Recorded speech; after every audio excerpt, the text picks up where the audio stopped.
Welcome to this video of rehabbing after a drug dealer. Today we're going to be breaking down this entire investment so you're going to see from what it started to what it was. So that way you understand exactly kind of what we were getting into when we did this property. So this property just started off, you can see all the trash outside. Now if you look at this building to the far right, what you're going to notice is that this is the building where he actually was selling his drugs out of for a lot of the time. What would happen is he would walk in there, he would lock the doors, sit in there for a while, and then people would walk up and down the alley so that way they could buy drugs from him. He had a hole cut in the side so he could just open up his little slot and then slide the drugs and slide the money. So that was pretty standard practice for him. And now as we kind of move through, you're just going to get a little shot right here. And this is what inside the window looked like.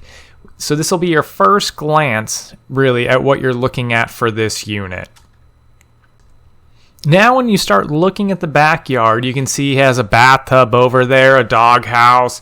He has tons of trash everywhere from things that he just collected over the time, and he would just keep stacking them up. Now here was a kind of a rite of passage, I think, for most landlords, is when they get their first eviction. A lot of people think evictions are bad, but let me tell you, the people in the rest of the unit were actually terrified of this man. We did a background check, and he's what you would call an inherited tenant. When I bought the building, he was already in it, and so we didn't have any say or anything like that. But once we started looking and figuring out about this man, he had domestic violence charges, kidnapping charges, animal abuse charges, just a whole list of about 15 different things. And so when we finally got him out of there, it was quite a bit better. This right here is actually the first glance of being inside the living room. So inside the living room, it was pretty much destroyed. The walls weren't too bad, but you could just see that he had trash everywhere. But overall, the tile was actually in pretty good shape. Here's one of his fabulous signs that he would just throw out in front of the property, a real winner. Here's the state of the kitchen, and so the kitchen is going to require a total remodel. When you look at it, you can see in that bottom right corner that there was actual cabinets that were just sitting on some old tiles. They had pretty much rotted out. A lot of the other cabinets were destroyed. The stove was destroyed. Everything underneath the sink was always already rotted out. So all of that was going to have to get ripped out and totally redone. Here, what you're looking at when you look at this picture, you're going to notice it's just a small bathroom. This was the downstairs guest bathroom, so it's a half bath. This is going to take some work. We ripped it all out, but it wasn't too bad overall. Now we're starting to get upstairs, and when we're starting to get upstairs, you can see that the carpet was in pretty rough shape, and in parts that aren't in this picture, the dog that he had actually worn its way through the carpet. And so all of that had to get ripped out completely and redone. Now looking at this picture, so part of the carpet is just underneath of this white drape that he had in there. You can see in the back that the blinds are destroyed. That whole window got replaced. All of this carpet was ripped out, and then all of the subflooring beneath it had to be ripped out because it was so stained and saturated that it was just falling apart. It was particle board underneath there. So all of that was going to be required to get replaced. Here, actually just looking, you can see how this back window needed to get replaced. There was just a piece of plywood in the window that he left for us. But the real interesting part was this door over on the left. The lock that was on it was designed to be operated so that you needed a key to open it from the inside. He actually used that to be able to lock all sorts of unknown things inside. There was screws and nails that would actually lock this door shut as well. That was a pretty interesting find, and the first time I've ever seen this on a property.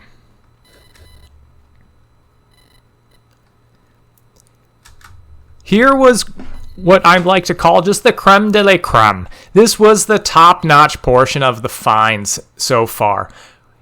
When he was evicted, he actually stole the furnace on his way out. He left about a day before the police showed up and just left the door open, and when he did that and we finally got access, we noticed that at some point he had stolen the furnace. And this was the furnace for his own unit. Here's just another picture of just kind of some of the ductwork that he left behind. You can see in this picture how he just banged up the ductwork as well. This was nothing crazy, but it's just going to require some more basic repairs. Now, if you were actually inside this unit and you looked up, what you would see right now is you would see just a hole going to the outside. That blue piece of covering inside the picture is actually a piece of tarp that we used to cover this hole. One night when he was inside this unit, he actually stole the swamp cooler off the roof. And so now that piece of equipment is gone, and so that is going to have to also be replaced to get this unit operational. Now here is going into the second bedroom. This whole unit is a 2-bed, 1.5 bath. And so looking at the second unit, you can just see his desk that he had set up. He had quite a bit of trash left in this room.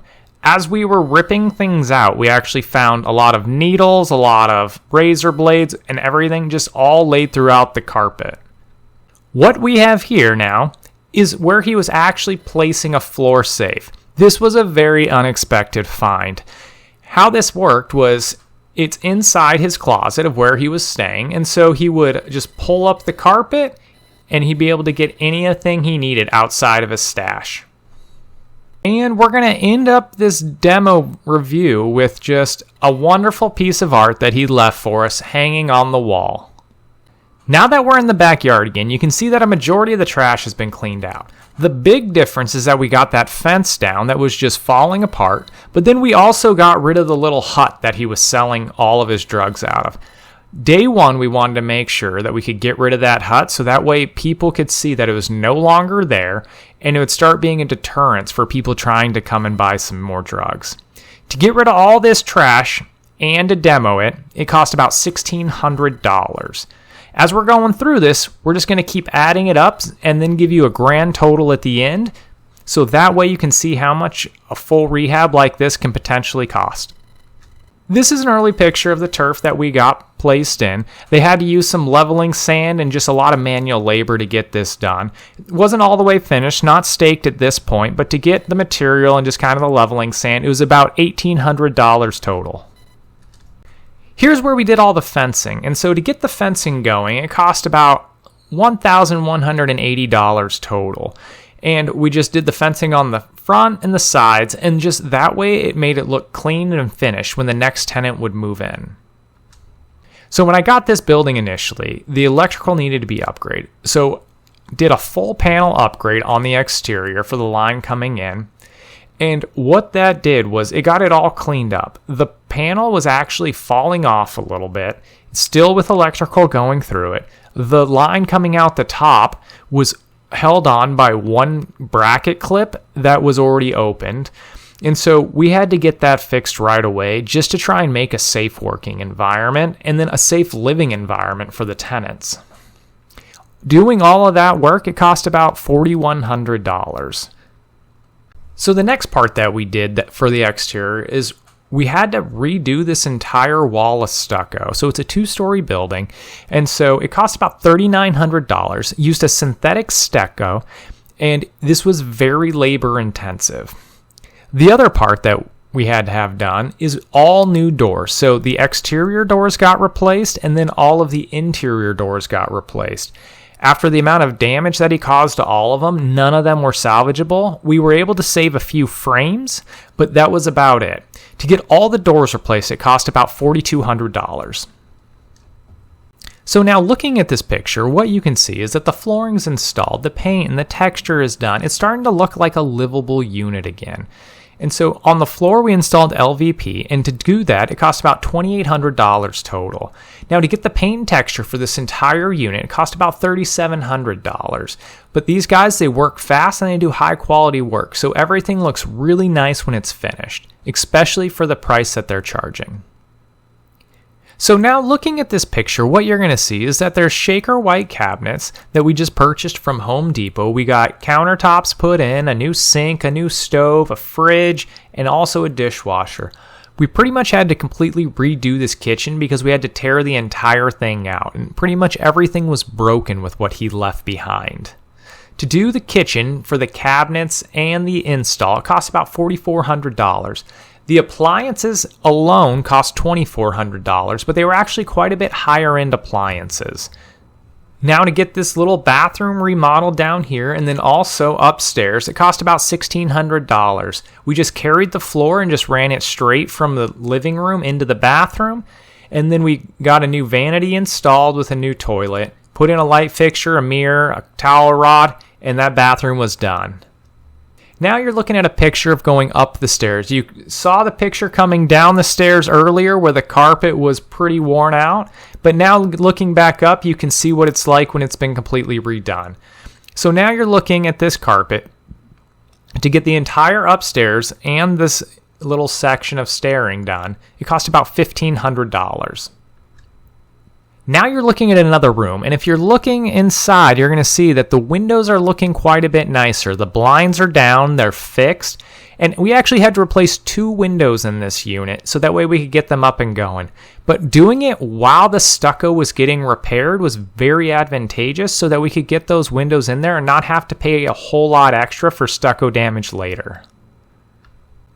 Here you can see another one of the bedrooms, and you can see how the carpet looks great in it. The window is finished, but we had to get all of the subfloor replaced, just like we talked about ripping it out earlier. We had to get it all replaced again, so that way the floors would be level and actually be solid. With the particle board underneath, it was just kind of disintegrating, and so that cost about $850 to get the subfloor replaced on the second floor.